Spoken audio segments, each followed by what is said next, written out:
Good afternoon, students. Hope you all are well. Dear parents, we need your support. Kindly submit your what quiz. Dear student, you are watching class 7 science, chapter number 9, respiration in organism, part 13. So let's start, dear students.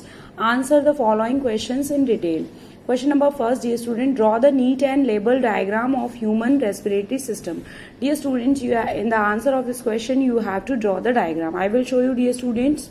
Dear students, you have to draw this diagram, which is given page number 127.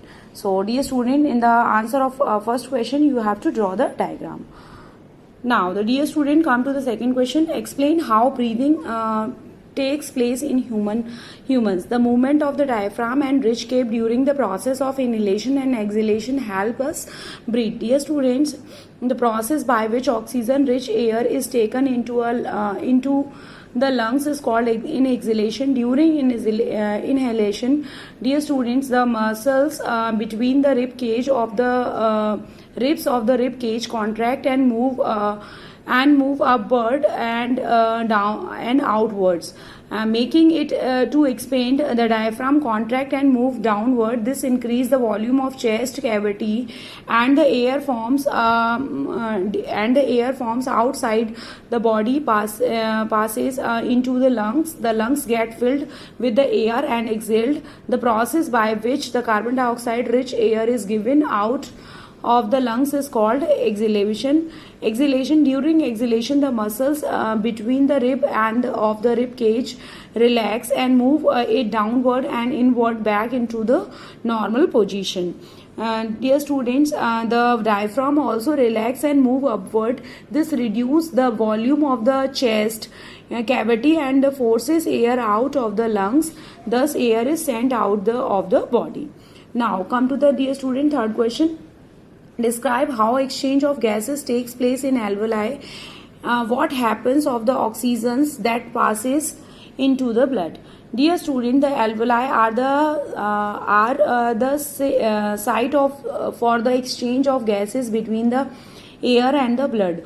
The amount of oxygen present in inhaled air in an alveolus is greater than that the present in the blood in the capillary. So the oxygen passes through the thin wall of the alveoli and capillary into the blood by the process of diffusion. Dear student, the movement of the particles from the region of a high concentration to the region of lower concentration is called diffusion.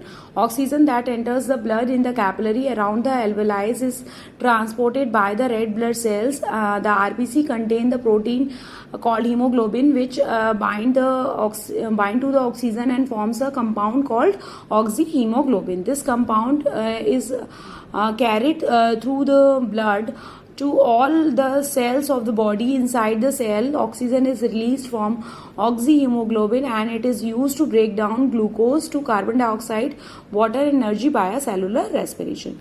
Now come to the fourth question, dear student. Describe the organs used for breathing by the earthworm, fish, frog and dolphin.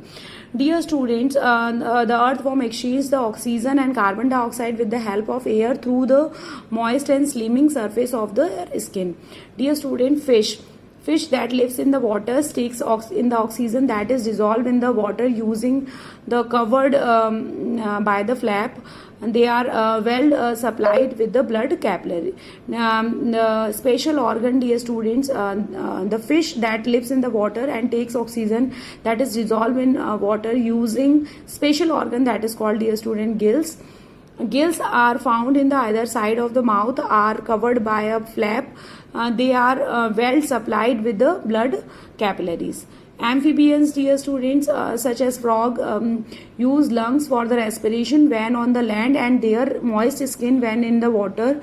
Tadpoles breathe through the gills as they live only in the water. Dolphin, dear students, although whale and dolphin lives in the water, they breathe air using lungs. They come up to the surface of the water and breathe through the blowhole located on the top of their head. So in this way you have to write the answer. Now dear student, come to the next question. Distinguish between internal respiration and external respiration.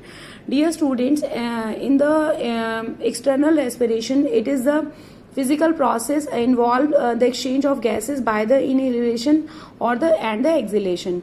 Dear student, it is an extracellular process takes place outside the cells. No energy is released. Dear students, internal respiration, it is a biochemical process involving the breakdown of the glucose, forming the carbon dioxide and water with the release of energy. It is an intracellular process, means to say takes place within the cells. Dear students, energy is released and is used for the metabolic activity in the internal respiration. So in this way you have to write the answer. Dear students, hope you understood all the answer of all the questions. Dear students, you have to do this part in your fair notebook in a very neat and clean way. Thank you students. Stay home, be safe.